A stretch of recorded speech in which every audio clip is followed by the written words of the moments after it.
Guys, welcome back to my channel. If you are new here, hey, hi, hello, my name is Lauren. In today's video, we're gonna be talking about how you can make your first $1,000 on Etsy. I have literally done it in a couple of weeks on a brand new business, and you can too. So without further ado, let's go ahead and jump on into it. The number one thing, if you wanna make your first $1,000 on Etsy, is we gotta start with the basics. We need to brand our business and make sure that it is set up for success. Some things that come along with branding would include our logo, colors that we want to use across our business, and our font, having a banner ready to go, filling out and finding our social media channels and going ahead and starting those, filling out all of our shop info to the best of our ability. These are all things that together create a cohesive look and branding system that makes your business look professional on Etsy. With Etsy becoming such a popular platform to be selling on these days, it becomes more and more competitive, especially in those larger niches that can tend to be a bit more saturated. So one of the best ways to stand out is by having that really strong branding. Now I have a really great tip for this that I love to share with people. There are actually people on Etsy who sell Etsy branding kits. They are essentially a Canva template, typically Canva, sometimes they're another platform, where they will provide you with a variety of logos, a variety of banners, potentially even listing photos or category section photos, and different pieces of graphics that are all going to tie together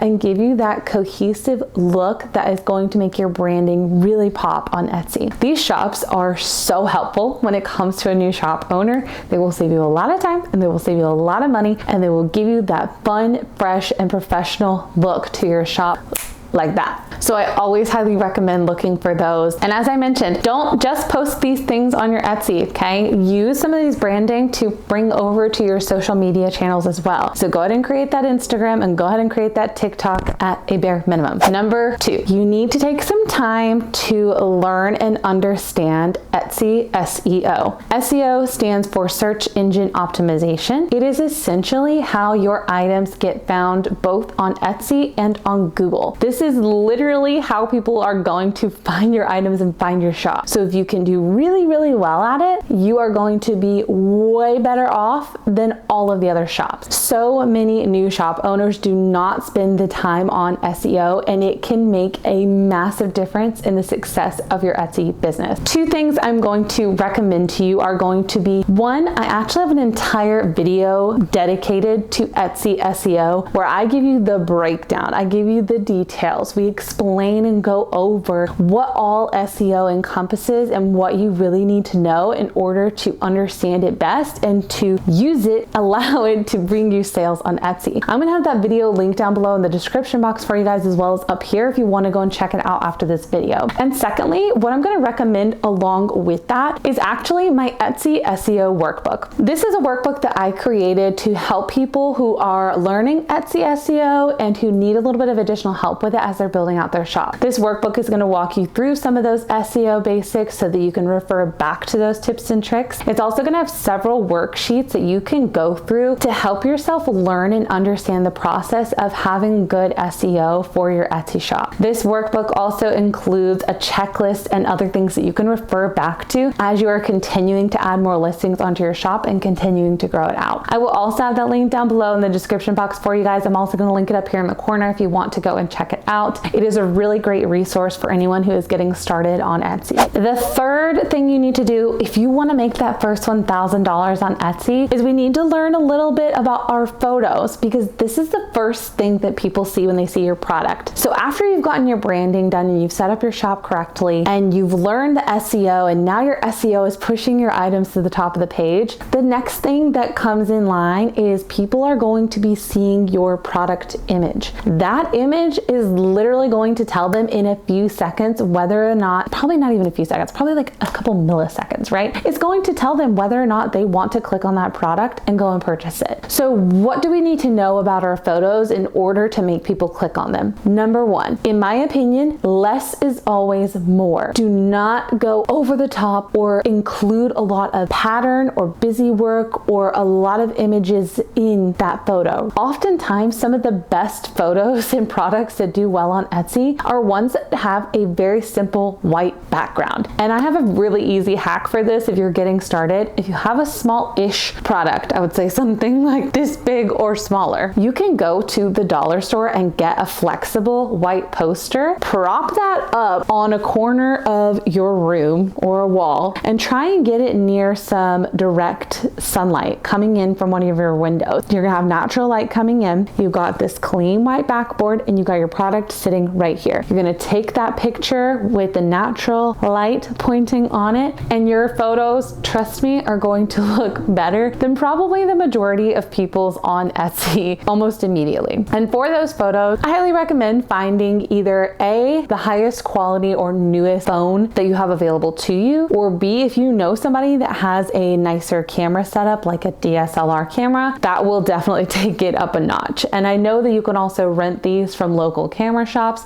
so that might be an option you want to look into as well. That is what I would do as far as photography goes, right? And we want to choose the best picture first. That image needs to be clear. You need to be able to see the entire product, and we need to understand what it is. So if you need to make your product in use so that people understand what it is, that's going to be an essential part of getting that in your photo. If you have a digital item or you have an item that you don't want to create physically and you can make a mock-up for, that is also a great way to go. For example, someone who maybe has a t-shirt business, you might have the digital file of the design you want to go on the shirt, but you don't want to make the shirt because you don't want to waste your money. So what I would recommend doing is searching for whatever type of shirt you have and then mock up. You're going to end up seeing a lot of flat lays and a lot of models who are already wearing just a blank version of a t-shirt in whatever color you need. And then you can drag and drop your design on top of that t-shirt to make it look like it's already been printed and like it's a real photo. This is a huge time saver so that you can create a lot of products at once to grow your Etsy shop, and it's also going to look super professional too. The fourth thing that we are going to do is to start listing our items on Etsy, and we are going to consistently list them as often as we can. I like to say you should be listing new things daily. However, that's not always the case for everybody because it just depends on what kind of product you're selling. If you're selling a digital product, I would go for daily. If you're not selling a digital product and it's something that has to be handmade every time and then photographed, that's not going to be as realistic for you. Find a schedule and a system that works for you. Maybe 1 to 2 new products a week is doable. Shoot for that. Pick something and stick to it. This, 1, shows Etsy that you are consistent in showing up in your shop. 2, every time you upload new listings onto Etsy, you often get a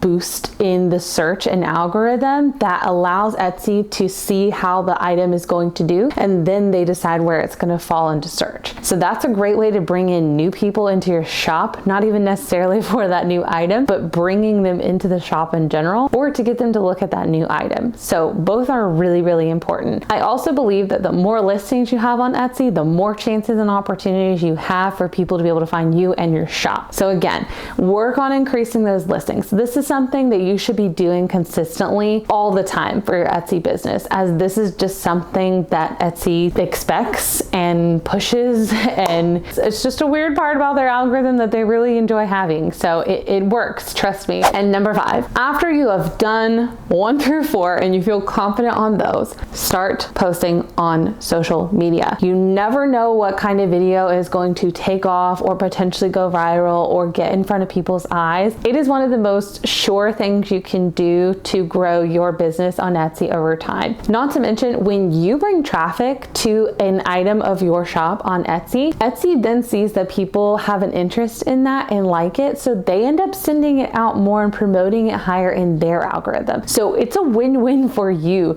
if you put in that work and you create the social media post to push your items. And if you guys are interested in some social media content ideas for your business, I just did a video of this on my channel. I'll have it linked up here for you guys and down below so you can check it out for later. Keep in mind with social media that consistency is also important here, and a really great way to build your business on Etsy. A lot of people get super discouraged by this, and there's really no reason to. There are a ton of video ideas out there where you don't even have to show your face at all, so you could just be creating creating the content and putting it out there for your business. I recommend batching content as much as you can, meaning you sit down for an afternoon when you have free time and you film 5 to 10 videos for TikTok or Instagram and have them ready to go for the week. And then you can just post as the week goes on, and you don't have to worry about creating it during the week. It's a big time saver and it helps you with your consistency dramatically. Question of the day for you guys. If you are new to selling on Etsy, what is your biggest struggle so far that you have found with Etsy and selling on their platform? Let me know down below in the comments. I will be responding back to everybody, and I also like to see what you guys think, because oftentimes I can take that and turn it into really great, helpful, and informational videos for you guys in the future. Right here on the screen for you guys, I'm going to link that Etsy SEO video as well as an entire playlist full of Etsy related tips and tricks. Down here you're going to find my subscribe button so you guys can stick around for more videos. And lastly, I'm going to link you guys to my Etsy SEO workbook if you want to go and give it a download. It's an incredibly helpful tool for growing your business. And without further ado, guys, that brings us to the end. I thank you guys so much for watching. We will see you in the next one.